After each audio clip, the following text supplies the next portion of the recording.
A middle-class man in Pune turned 5,000 a month into 1 crore without ever timing the market and without ever trading a single day.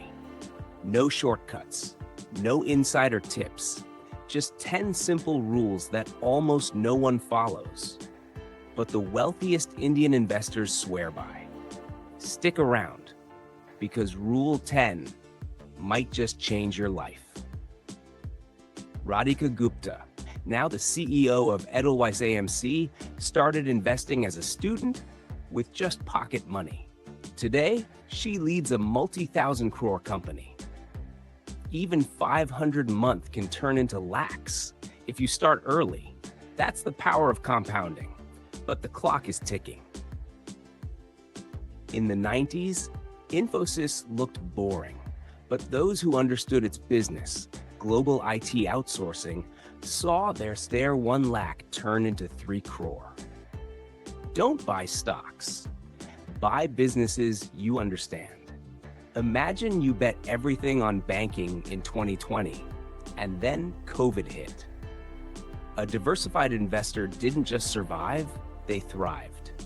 Yes Bank at 300 was everywhere. WhatsApp groups, tea stalls, news channels. But then, the crowd always arrives late. Don't be in the crowd. Daily trading, stress, taxes, and noise. Long-term investors in HDFC Bank or Asian Paints didn't touch their portfolio and made 20x returns. March 2020, Nifty drops 35%. Everyone's panicking, but the market, it doubled in a year. Fear sells, but patience wins. You don't need timing, you need a system. You don't need timing, you need a system.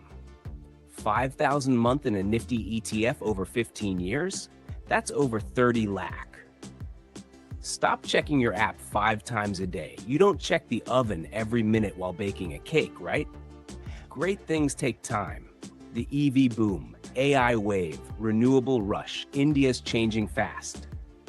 Those who learn early, earn early. One Pune man set a simple goal, 1 crore for his daughter's college. He didn't chase tips, he chased discipline. And he did it just in time for her admission letter. So, why do most people still fail in the stock market? Which one are you ignoring right now? Discipline or regret, you choose.